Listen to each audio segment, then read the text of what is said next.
Before God pushes you into purpose, He will first push you into healing.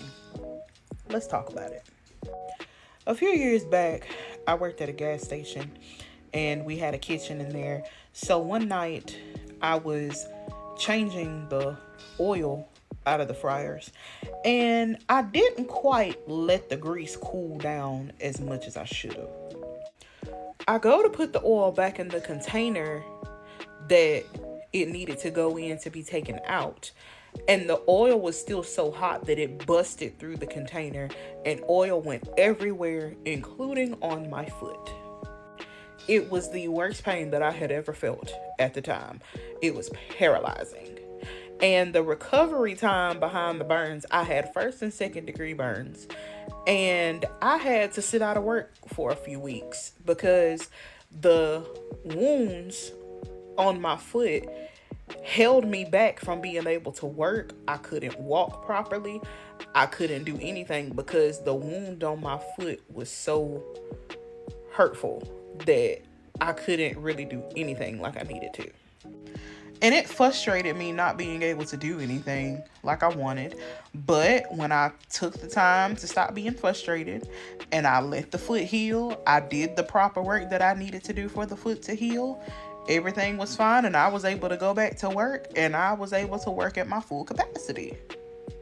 Now, there are some of you that may be in a season where you're trying to figure out, God, who am I? What do you have for me to do? What is my purpose? But you have to understand that before God releases you into your purpose, He requires you to heal. And here's why. Just like the story with my foot, if you still have wounds in you that would be a stumbling block and that would hold you back from reaching your full potential and who God has called you to be, God is going to require you to get to a place to seek Him, to learn how to release it so that you can be free from it and you can operate without being held back and without having strongholds keeping you from doing what it is that you need to do. The Bible says that we are overcome by the blood of the Lamb and by the word of our testimony.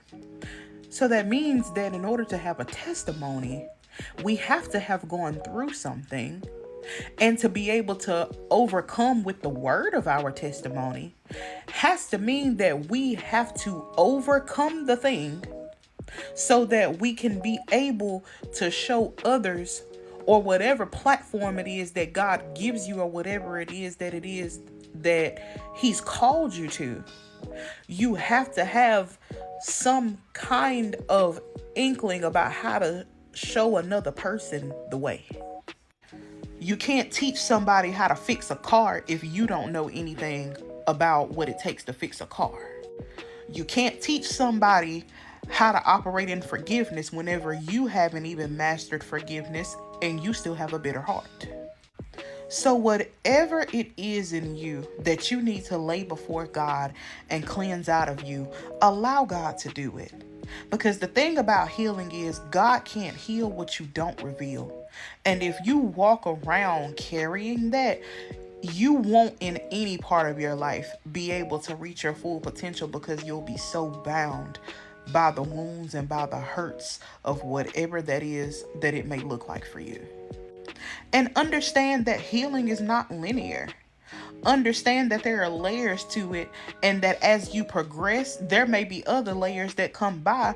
It doesn't mean you're any less healed when you elevate, but it just means that there will always be things that you're going to have to work out, but you're able to operate in the fullness of who God has created you to be when you master seeking Him and giving it to Him and doing the work through Him.